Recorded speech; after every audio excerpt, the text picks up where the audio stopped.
우리가 로마서를 읽다 보면 느끼는 것이 있는데, 좀 괜찮은 사람인 줄 알았는데 로마서를 읽다 보면 어떤 느낌이 들어요? 아, 내가 괜찮은 사람이 아니구나. 내가 죄악으로 똘똘 뭉쳐진 죄인에 불과하구나를 우리 느끼게 돼요. 바울이 로마서를 이제 로마에 있는 그리스도인들을 위해서 쓴 거 아니겠어요? 그들은 복음을 들어보지 못했어요. 복음의 진리를. 단지 복음의 씨앗이 떨어져서 예수를 믿었을 뿐이지 이 복음의 전 과정을 이해할 수준이 아니에요. 그래서 바울이 그들을 교육하기 위해 쓴 것이 로마서예요. 그래서 1장에는 이 복음의 중요성에 대해서 이야기하고 1장 후반절에서부터 그 다음에 3장까지 인간의 죄인들의 형태를 이제 구분해 놓는 것을 보게 돼요. 이 바울이 말한 죄인의 첫 번째 죄인의 형태는 어떤 형태냐? 자연인들의 죄를 이야기해요. 이 바울이 이야기하는 죄인들의 형태를 이렇게 이제 구분을 했어요. 했는데 첫째 죄인은 누구냐? 자연인들의 죄. 이 사람들은 누구냐? 하나님을 하나님으로 인정하지 않는 세상 사람들을 총괄해서 자연인들이라 이렇게 이야기를 해요. 이들에게 죄가 있다.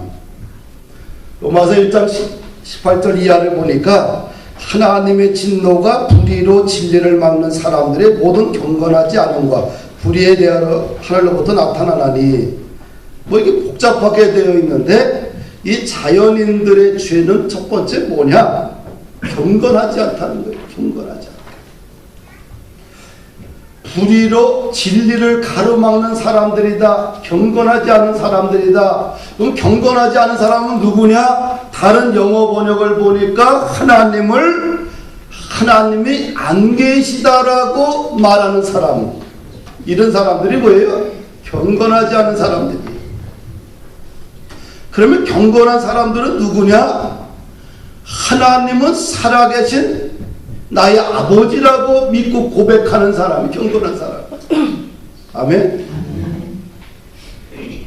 그러면 하나님이 없다고 경건하지 않는 사람들의 삶의 모습을 보니까 로마서 1장 후반절에 보니까 첫 번째 어떤 특징을 갖고 있느냐? 이들은 예비하지 않는다. 뭐라며요? 예비하지 않아요.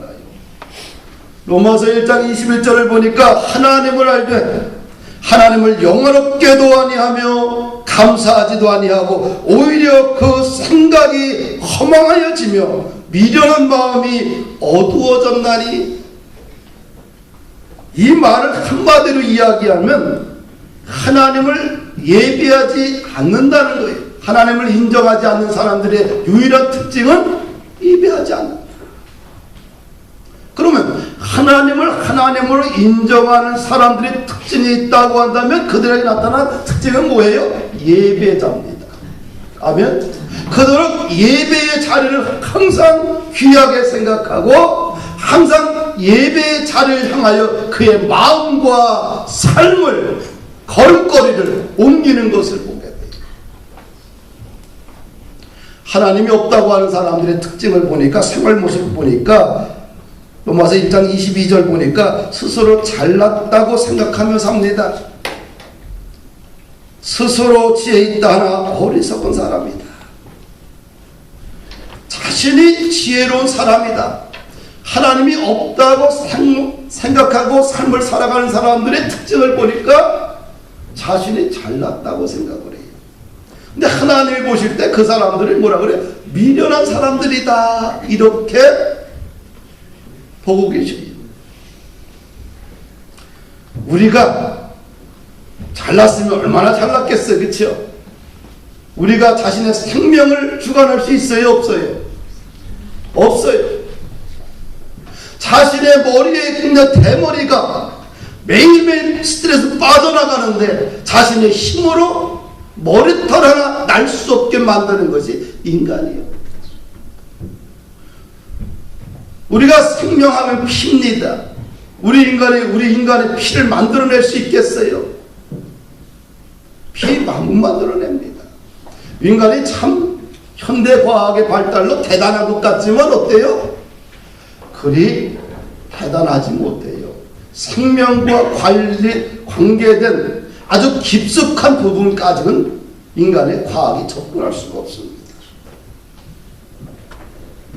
그래서 솔로몬이 인간의 부귀영화를 다 누리고 나서 노년에 뭐래요? 헛되도다. 그러면서 여호와를 경외하는 것이 지혜의 근본이다. 아멘. 그러면 세상 사람들의 죄인들은 자신의 것을 자랑해요. 그래 안 그래요? 그런데 하나님 인정하는 사람들은 누구를 자랑해요? 하나님 예수님 자랑하는 거예요. 세상을 자랑하는 사람들, 세상을 따라가는 사람들을 보니까 하나님이 아닌 우상에게 절하는 것을 보게 돼요.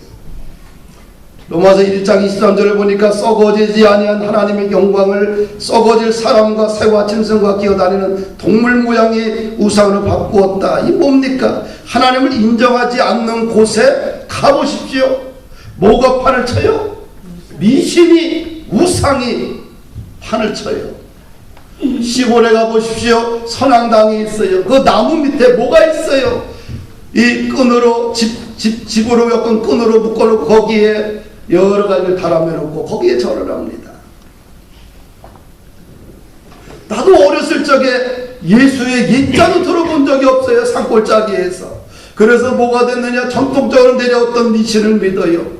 정월 초하루가 되면 밤 12시에 온 가족이 나가서 집단에 나무를 꽂고 걷다 불을 비추고 달림을 향해서 이걸 빙글빙글 돌면서 절을 합니다. 아버지가 차려 경례들 절을 해요. 누굴 향해서? 달림을 향해서. 그 추운 겨울날 동지섣달에. 그거로 끝납니까? 여름에 가보십시오. 6월달 되면 논에는 뭐가 자라고 있어요? 벼가 자라고 있어요. 벼가 자라고 있는데 이 벼가 뭐가 잘 돼야 돼요? 벼에는 뭐가? 알이 이삭이 튼튼하게 꽃을 피고 자라야 돼. 그래 집에서 구슬해가지고 부치기를 붙여가지고 사방파방을 뛰어다닙니다. 왜? 논에다 뿌려야 되니까.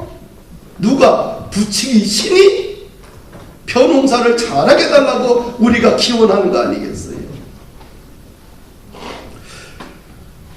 우리가 하나님을 인정하지 않는 이 죄인들의 삶 속에는 하나님이 아닌 다른 것이 들어와서 그것을 경배해요.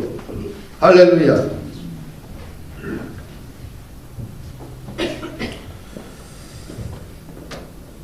만약에 교회가 하나님을 하나로 인정하지 않을 때 그곳에는 누가 그 자리를 대신하느냐? 썩어질 우상들이 그 자리를 차지하게 돼요. 아멘.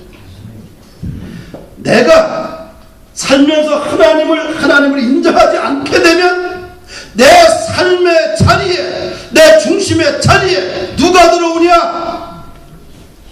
썩어질 우상이 내 주인이 되고 그 사람이 내 삶을 좌우하게 되고 내 인생을 좌우하게 되는 거예요. 할렐루야. 만약에 우리 가정을 이끌어 가시는 생명의 주인 되신 주님이 주인의 자리가 아니라 우상의 것들로 썩어지고 가득 차게 되면 그 가정은 썩은 우상의 지배를 받게 돼요. 그러면 썩어질 우상, 특별히 그런 것들이 내 인생을 주관하게 되면 우리 인생은 썩은 인생이 될 수밖에 없다. 하나님을 인정하지 않는 사람들의 모습을 바울 사도가 구체적으로 로마서 1장 24절 이하에 쫙 써놓고 있어요. 하나님 인정하지 않는 사람들의 삶의 모습의 죄악의 모습을 나열하고 있는데, 그러니까 하나님이 뭐라고 그래요? 그냥 내버려 두는 거예요. 네 멋대로 살라. 이것이 하나님의 심판의 가장 중요한 중심을 차지하게 해요. 내 멋대로 살아라. 그냥 내버려둬요. 그냥 잘못됐으면 어떻게 돼요? 혼도내고 뭔가 징계도 하게 되면 정신 차릴 텐데, 그러나 하나님이 내 멋대로 살아라 버려두게 되면 그때부터 뭐가 생기냐 봤더니 인간 스스로가 도덕적으로 죄악으로 붕괴된 모습을 가지고 살게 돼요. 정상적인 성생활을 버리고 변태적인 성생활을 추구합니다. 오늘 우리 사회 그렇잖아요. 그리고 모든 불의와 추악과 탐욕과 악의가 가득한 자요, 시기, 살인, 분쟁, 사기, 악독이 가득한 자요, 수군수군하는 자요, 비방하는 자요, 하나님께서 미워하는 자요, 능욕하는 자요, 교만한 자요, 자랑하는 자요, 악을 도모하는 자요, 풍물을 거역하는 자요, 무정한 자요, 무자비한 자라. 이렇게 하나님을 인정하지 않는 사람들, 불경한 경건한 삶을 살아가는 사람들은 이런 죄악의 모습들이 해서 스며들게 되고 그런 모습을 산다는 거예요. 그러면서 로마서 2장에 넘어와서는 그 비교적으로 의로운 사람들이 죄에 대해서 다루고 있어요. 이렇게 이제 자연인들처럼 인간 정말 스스로 도덕적으로 최악의 인생을 사는 사람들 말고, 그래도 다른 사람들과 비교해서 나는 참 의로운 사람이야, 괜찮은 사람이야, 그리고 도덕적으로 윤리적으로 나는 괜찮아, 이렇게 살아가는 사람들이 있다는 거예요. 근데 그 사람들은 무슨 죄, 우리가 봐도 죄가 아닌데 하나님 볼 때 그분들에게도 죄가 있다는 거예요. 무슨 죄냐 하면 남을 판단하는 죄라는 거예요. 할렐루야. 자신의 의를 자랑하고 또 도덕적으로 윤리적으로 문제있게 살아가는 사람들 향해서 비판하고 판단하는 사람들에게도 하나님이 죄가 있다고 하는 거예요. 왜냐하면 하나님은 마음의 중심을 보기 때문에 그렇습니다. 도덕적으로 겉으로는 의롭다 여기는 사람들에게 하나님께서 내가 참고 있다고 그래요. 그 사람들. 만약에 도덕적으로는 뭔가 의롭다, 뭔가 좀 그래도 깨끗하게 다른 사람 비교해 잘 살고 있다라고 생각하지만 속사람을 보게 되면 남을 비판하고 판단하는 거예요. 그거에 대해서 하나님은 그것도 죄이다 이렇게 정죄하고 있는 거예요. 근데 왜 그러면 그 사람들을 갖다가 심판하지 않느냐? 하나님께서 참고 계시다는 거예요. 그러면 그들이 스스로 깨닫지 않고 지속적인 죄를 짓고 사는 사람들에게는 어떤 것이 어떻게 되는 거냐? 죄를 이말 진노를 내가 스스로 쌓고 있다. 우리가 풍선을 불잖아요. 어때요? 풍선을 딱 불면 어때요? 계속 바람을 넣게 되면 나중에는 뻥 하고 터져요. 그게 이치예요.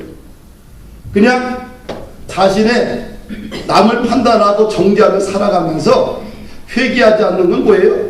그냥 진노를 계속 쌓아가는 거예요. 근데 어느 날 한계점에 가면 어떻게 돼요? 뻥 하고 터져버리는 거예요.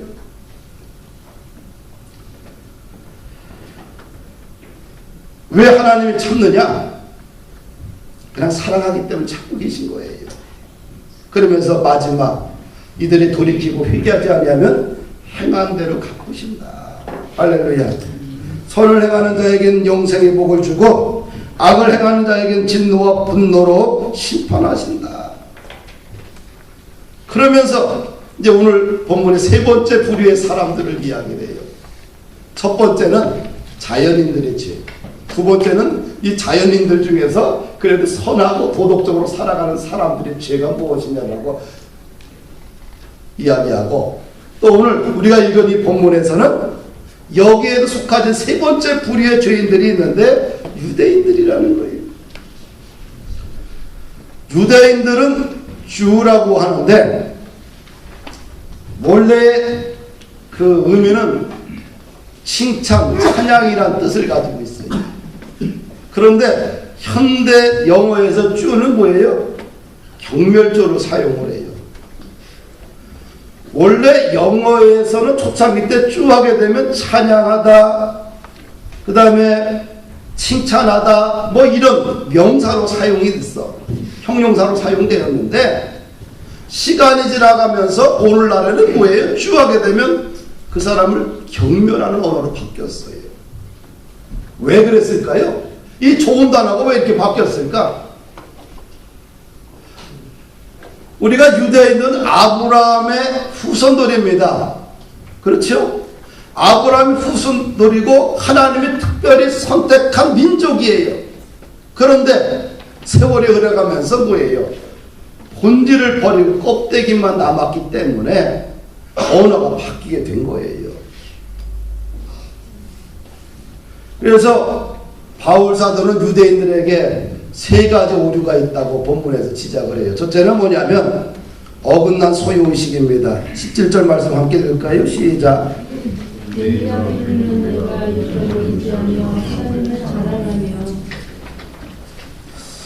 유대인들이 뭘 소중히 여겼어요? 율법을 소중히 여겼고 하나님을 자랑했다는 거예요. 율법은 구약성경 보니까 613개입니다. 그런데 율법을 갖다가 하라와 하지 말라, 긍정적 명령의 율법이 248개고 뭐뭐 하지 말라 부정적 율법이 365개입니다. 유대인들은 어렸을 때부터 율법을 암송하며 자랐지요. 자기 민족을 선택한 하나님을 사랑하며 살았습니다. 얼마나 귀합니까? 그런데 세월이 흐르면서 그들은 본질을 잃어버리게 된 것이죠. 문제는 하나님이 주신 이 율법을 적용해서 뭔가 삶에 실천하고 살아야 되는데 삶의 흐름 속에서 그냥 율법 자체만 소중하게 여긴 거예요. 하나님이 자신의 민족의 백성의 아버지로 그들이 믿고 살았는데 나중에 가서는 그냥 하나님이 그냥 소유하고 있다는 소유 그 자체만 중요하게 생각을 한 거예요.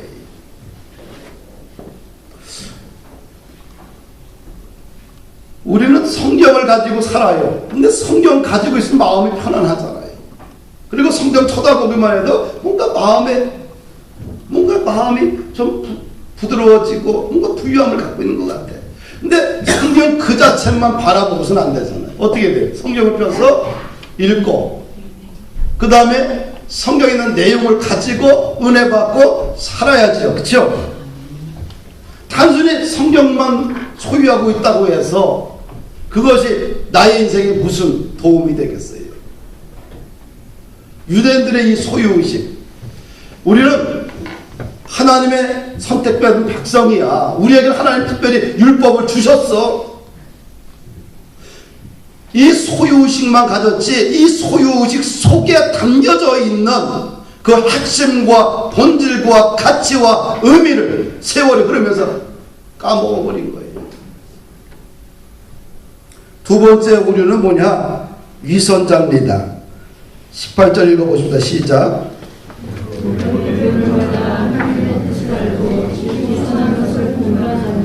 이거 뭐예요? 뭐라고 그래요? 율법의 교훈을 받아서 하나님의 뜻도 알고 선한 것을 분간할 줄도 알고. 그 다음에 19절. 그러니까 맹인이 이 앞을 못 보는 맹인의 길을 인도하고 어둠에 있는 사람들을 빛으로 인도하고. 그 다음에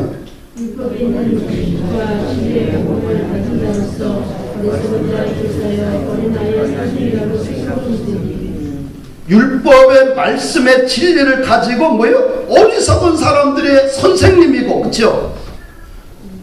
또 정신적으로 어린 사람들의 선생이다 스스로 믿었다는 거예요.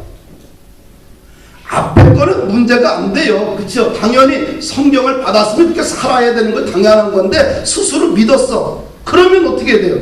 21절 봅시다. 그러면 다른 사람을 가르치는 네가 네 자손을 왜 가르치지 아니하느냐? 이것이 뭐예요? 우리가 얘기하는 위선의 덩어리예요.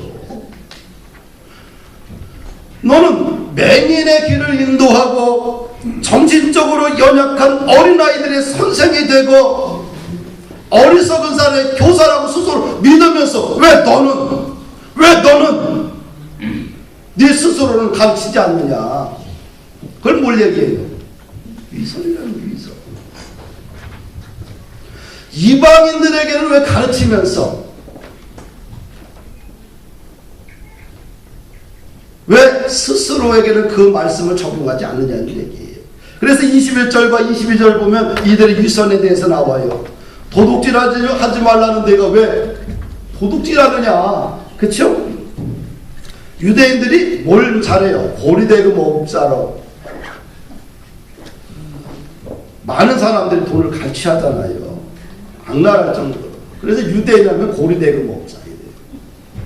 왜 도둑질하지 말라고 하면서 왜 그렇게 성경에 써야 돼? 왜 너희들 도둑질하느냐. 그 다음에 간음하지 말라 하면서 왜 간음하느냐. 그 다음에 또 뭐라 그래요? 우상을 가증히 여기는 내가 왜 신전의 물건을 도둑질하느냐. 우상을 가증히 여기지 말라고 가르치면서 금으로 만든 우상을 몰래 훔쳐다가 왜 시장에 팔고 그러느냐. 그러면 누가 욕을 먹어요? 23절 24절 말씀하고 있습니다. 시작.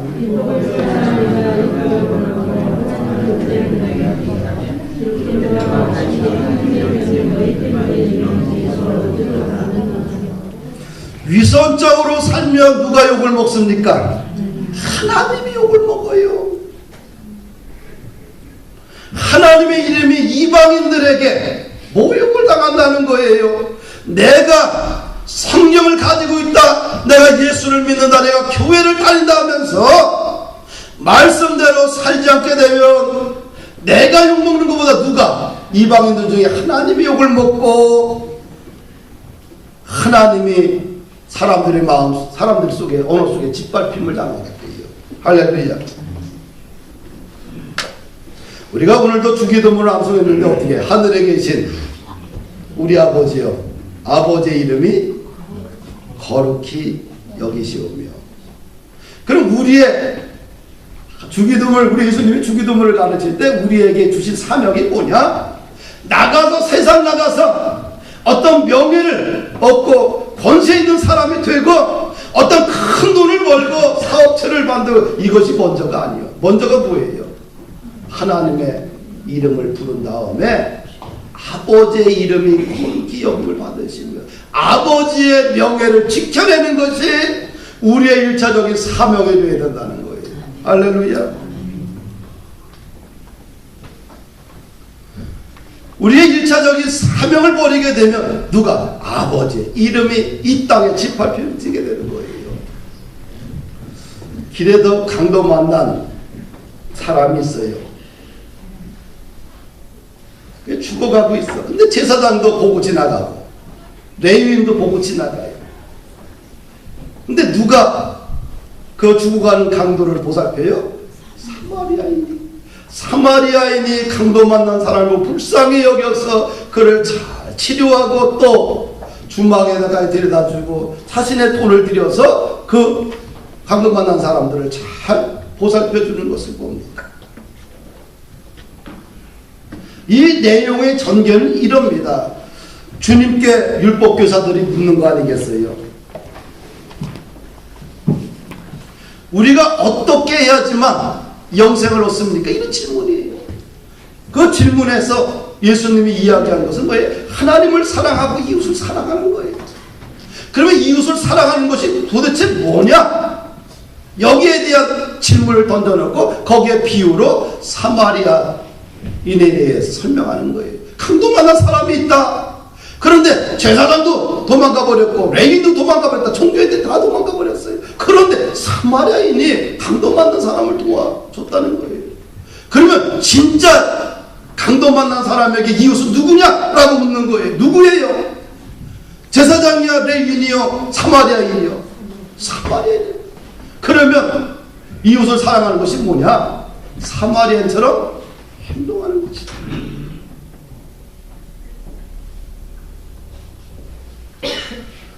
율법 교사들이 질문한 거예요. 율법 교사들은 특별히 뭐예요? 성경 말씀에 통달한 사람들입니다. 너희들에게 지식의 부족함이 없다는 거예요. 이제부터 말씀을 삶으로 살아내는 실천만이 너희에게 남았다는 거예요. 한국교회 상당한 수준이에요. 제가 15년 동안 중국 땅에 다니면서 신학교를 7개를 운영을 했잖아요. 많게 졸업할 때는 100, 300, 한 50명까지 매년 졸업을 했어요. 거기 가보십시오. 너무 성경의 지식에 진짜 잘 모르는 사람 대만이요. 그런데 교회를 지키고 있어. 교회를 맡을 사람이 없어. 봤더니 말 잘해, 착해 보여. 그럼 너가 이 교회 맡아. 그럼 그때부터 그분의 집사님이 돼가지고 청년이 돼서 그 교회를 죽을 때까지 맡고 있는 거예요. 한족이든 조선족이든. 비교해봐요. 한국 사람들의 성경 지식과 지적인 수준은 세계적인 수준이에요. 뭐만 남았어요? 다 제사장 되고 레인만 되면 안 되는 거예요. 뭐가 돼야 되겠어요? 사마리 이제는 실천하는 것만 남았어요. 우리가 주의 이름으로 실천하면 예수의 이름이 존경을 받습니다. 근데 우리가 실천하지 아니하면 위선자가 되고 맙니다. 그러면 예수님이 욕을 먹잖아요. 이렇게 성경은 잘 알고 말씀을 지키지 않으면 그 사람들을 뭐라고 그래요? 종교인이라고 우리들이 부르잖아요. 종교인들이 어떤 위선을 이제는 좀 내려놔야 돼요. 어디서부터?